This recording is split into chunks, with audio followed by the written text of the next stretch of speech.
Praise the lord. నిన్నటి రోజున మనం మత్తయి సువార్త 2వ అధ్యాయం 5వ వచనాన్ని ధ్యానం చేసుకున్నాం.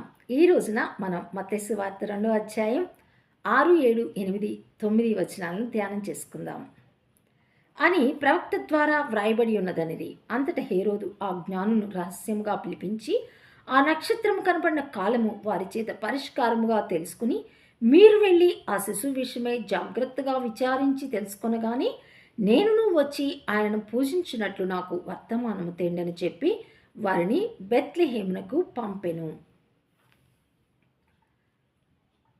హేరోదు రాజు శాస్త్రులను, ప్రధాన యాజకులను సమకూర్చి అడుగుతాడు కదండి, యూదుల రాజుగా పుట్టినవాడు ఎక్కడ పుడతాడు, క్రీస్తు అని చెప్పేసి అడిగినప్పుడు వారు యూదయ దేశ బెత్లెహేములోనే అని చెప్పినప్పుడు, ఎంత మాత్రము నీవు అల్పమైన దానవు కావు, ఇశ్రాయేలును నా ప్రజలను పరిపాలించు అధిపతి నీలో నుండి వచ్చును అని ప్రవక్త ద్వారా వ్రాయబడి ఉన్నదన్న మాటలను వారు హేరోదు రాజుకు తెలియచేసినప్పుడు హేరోదు రాజు బహుగా భయపడ్డాడు. నాకు పోటీగా రాజు పుడతాడా? ఈ రాజును నేను ఉండనిస్తానా? ఈ రాజును నేను చంపివేస్తాను అని మనసులో అనుకుని, ఈ రాజు చాలా కుయుక్తిగా జ్ఞానులను, తూర్పు దేశపు జ్ఞానులు అంతకుముందు వచ్చి అడిగారు కదా, వారిని రహస్యముగా వారిని పిలిపించి వారిని అడుగుతాడు హేరోదు రాజు.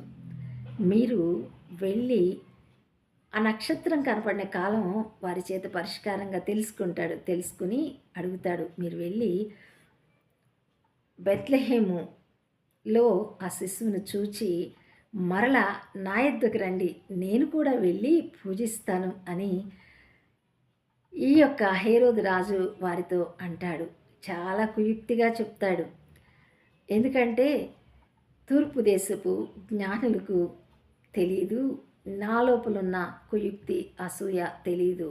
వారే వస్తారు.